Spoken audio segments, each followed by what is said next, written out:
Let's start lying down on your side. And we're gonna do some rotations through the spine. Top leg over top of the body, lower leg is straight. Okay, and the first part, just make sure when you do this rotation, you're going gently, and I want you to reach as far overhead as possible. Don't go super fast, especially first thing in the morning. This can be jarring on the spine. So just take your time, gradually open up. Want to get this rotational force on the spine, maybe get a couple of the cracks through the vertebrae before we start swinging a bell overhead. 3, 2, and 1. Flip over on the other side. Pin that top knee down, straighten the lower leg. Gentle when you come onto that other side. Big deep breaths. Exhale as that hand comes overhead.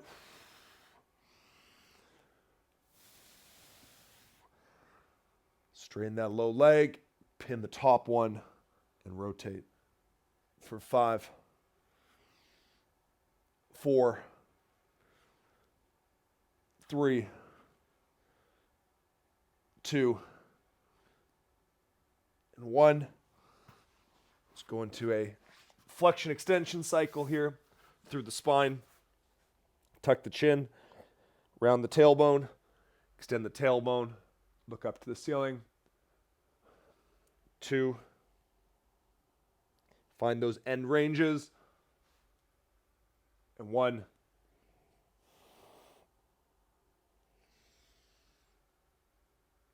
Good. Down dog or child's pose. First, cobra here. So stretch arms overhead. Bring the hips forwards. Extend through the spine. Look up to the ceiling. Butt back. Arms overhead. Walk those fingers forwards. Extend through the spine. We can do one more here. I want you to focus on the shoulders in this child's pose. So feel that stretch through the shoulders right now. Walk those fingers forwards. Sink the chest down. And then pull hips forwards. Now we go into a down dog. Pedal out. So pedal out those heels down towards the ground. Alternating each rep. Press the opposite hand into the ground. Try to make a point of straightening out the elbow. So the arm that you're pushing into the ground, straighten that elbow out for 3, 2, 1. Step forwards. Pull through the front of that back hip. Feel in the back of the front leg. Bring the forearms down to the ground. Reach that forearm underneath. And then rotate. Push the knee out. Look over the head. And go look over the shoulders. Forearm down. Hand on the thigh. Rotate. Push that knee out. One more.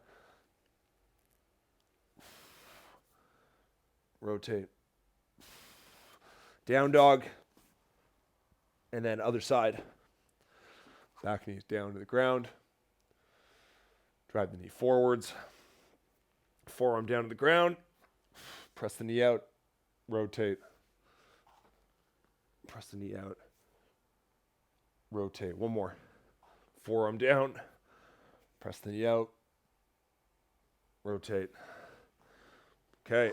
So first, standing up, we're going to review the 5 movement principles. This will be part of the warm-up. The brace. Okay, so you should be able to breathe behind tension or breathe behind the brace. So you're going to take a big breath in, and then you want to push out against your abdomen. If you put your hands on your abdomen to create that tension, and then I want you to breathe in through the nose and out through the nose for 3 breaths. Feel that tension through the abdomen. One more breath. Okay, so creating that brace. You're going to hold this brace now. I'm still holding it while talking. I should be able to maintain this tension as you breathe. Okay, so what happens a lot of the time is you can create tension, but you forget to breathe, or you don't create tension. Okay, and this is where we're getting problems with the spine. Second part, the hinge. So let's get your feet hip width apart, and then I want you to touch where your legs attach into the pelvis. So this is going to be below the top of the hip bone. There's a little pointy bone just below the hip bone where your legs attach into the pelvis. That's where your fingers are going to go. This is where we move in the hinge. So that is the position that rotates. Everything else stays straight. With my feet hip width apart, I'm going to screw my feet into the floor so I create tension through the hips. Then I'm going to create my brace and hinge. I want to go for 10, 9, fingers right. It's called your greater trochanter. So we want to keep your fingers right on that GT so that you can feel that rotation. Stay braced. Keep those feet screwed into the floor for 4, 3, 2, and 1. Good. Next part, the squat. So we're going to go hinge to squat just to emphasize the difference. Feet, we're going to get a little bit wider, so about shoulder width. Still screw those feet in the floor, but they're going to be turned out a little bit. Then from here, I want to hinge and then squat. I come back up by hinging and back up. Now, while I'm doing this, my back stays straight. So I've got a squat stance. I want to hinge, back stays straight, squat. And then I hinge, come back up. All right, this is a good exercise to not only warm up, but to feel the difference between that hinge and squat and all the moving parts involved. So as I continue this motion, walk through each one, screw the feet into the floor, brace, begin the hinge, back stays straight, bend the knees, really push those knees out over top of the pinky toes, and back up. Now 5, 4, 3, 2, last one, and 1. Then we're going to go into the press. Press, we're going to work on our shoulder stability. So in a plank position, I want you to keep those shoulders down and back. You can refer to this as the shoulder pack. And in this position, I want you to go 10 scapular push-ups. So pushing up into the ceiling, feel those shoulder blades squeezing together and then completely separating, all while keeping your shoulders away from the ears. Keep the shoulders away from the ears for 3, 2, 1. Stay up in the plank. Feet a little wider apart, hands a little narrower. We're going to work on that brace. Tap one shoulder, tap the other shoulder with no rotation through the hips. 9, 8. The hand that comes up, I'm driving its leg into the ground. Create that additional tension needed from the hand coming off of the ground. 5, 4, 3, 2, 1. Okay, and then we're going to come knees down onto the ground.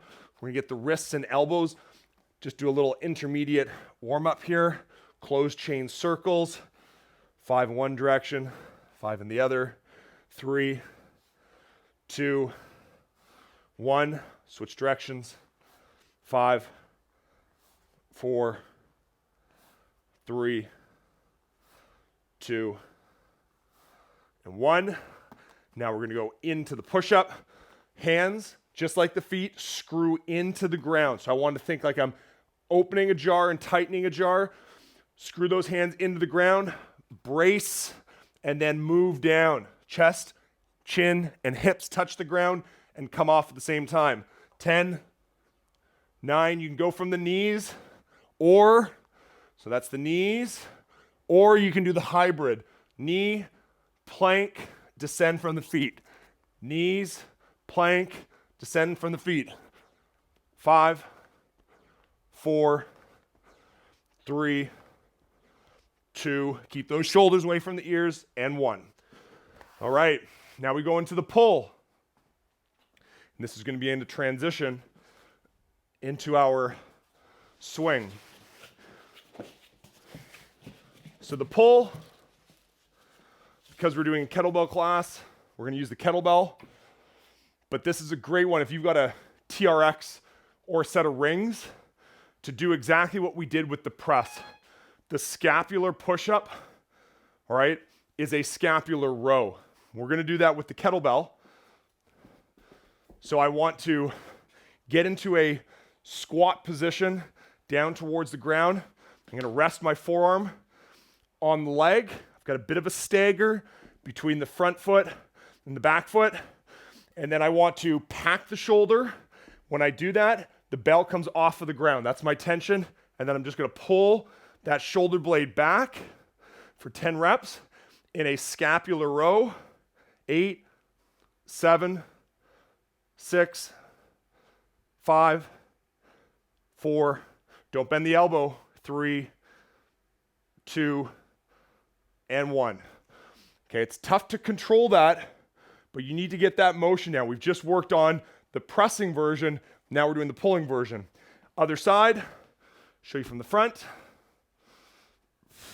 Pack that shoulder, 2, 10 reps. 7, 6, 5, 4, 3, 2, and 1. Okay, now we go into the row, which is the equivalent to what we were just doing, that hinge to squat. So I want you to purposely protract, bring that shoulder forwards, and then retract, then row. So think scapular pull, then row. Hand comes into the rib cage. So scapular row, row, back down, tap the ground, scapular row, pull the bell in the rib cage, back down. 5, 4, 3, 2 different movements. 2, 1. Okay, so we want to separate those two movements just so that you've got the difference, right? How we need to use that shoulder and then when the elbow gets involved. So on the other side, different angle here. I want to pack the shoulder, which is retracting it, and pull into the rib cage, unpack it, okay, which is protracting it, each one. 4, 3, 2, and 1. Now, when we get into this row, this is going to be more like the swing. We're not going to be protracting, retracting the shoulder. I want you to pack that shoulder and keep it there. So we're going to do 5 rows per side. Let's go back to the original side. Pack the shoulder, keep it there, into the rib cage. Don't allow that shoulder to come down. 4, 3, 2, and 1. What I mean is if that bell comes down to the ground in between reps, you've let go of the shoulder. All right, and that's going to be critical for packing that shoulder when we get into the swing. 5 more on the other side. 5, 4, 3, 2, and 1. Okay. Those are our 5 movement principles. Let's go into the swing review.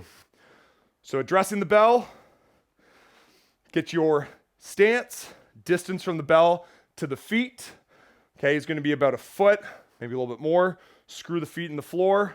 Hinge. Get your hook grip. Pull the shoulders down and back. I'm going to pack those shoulders. I want to get into my start where the bell is in a straight line, my arm and shoulders. Hips are back. All right, and then my takeoff and land. So I'm doing 5 start and stops. 4, 3, 2, and 1. Notice how those shoulders are still packed. I'm not allowing those shoulders to come forwards. So the start and stop, understanding how to create tension. Now we're going into the pendulum swing. Your upper arm is going to be stuck to the rib cage here. Don't allow the elbow to come off of the rib cage. So let's get into our swing, set up, and then pendulum. When 10 swings, notice how the forearms come off, but the upper arm is stuck. 7, 6, 5, 4, 3, 2, 1, and land. Okay, wanted you to get that in. Now we'll go over how we're generating that power. My knees are bent, my hips are bent, also known as flexed. In, the catch, okay, or when that bell is in its backswing, I then extend the knee and the hip, knees and hips simultaneously, all while keeping a straight spine. This is how we're creating power. Okay, you want to make sure at the top, you've got a nice vertical position. You don't want to be offset. You don't want that back extended like so. Make sure we are moving the knees and hips simultaneously. Okay, now we're going into the full swing. The swing, what I want you to focus on, it's not so much the height, but your arms can come off the rib cage, which is going to allow that bell to go higher. It's going to be the late catch. So when that bell comes back down, I don't want you prematurely bending your knees or prematurely bending your hips. Allow that bell to pull you down. 10 reps. To demo, late swing or late catch. See how I wait for that bell to pull me. 6, 5, 4, 3, 2, 1, and down. Okay, getting that late catch is going to be really important, not just for the clean, but especially the snatch when we have to throw that bell back down. Okay, now we're going into the single arm swings. Set up the same way, except we're going to have one arm swinging, holding on to the bell, and the other arm swinging on its own. Teach 2 different ways to do this. We're going to do 5 per side here. Put the bell down after the 5th one, start on the next side. We're going to start working on this internal position with the shoulder, which is going to be translated to an inside grip. So your hand, not quite in center, slightly inside. So think of your feet as outside. Your hand's going to go slightly inside. I set up, pull back, same thing. In this style, my arm is coming up and meeting the bell. 2, 1, and back down. Notice how I put that bell down, the exact same position I took it off. Now, next one, I'm going to be bringing my hand into the chest. Same idea. The non-swinging arm is getting active, but now you are creating a fist. We'll talk about this in the press a little bit more. 5 more on the other side.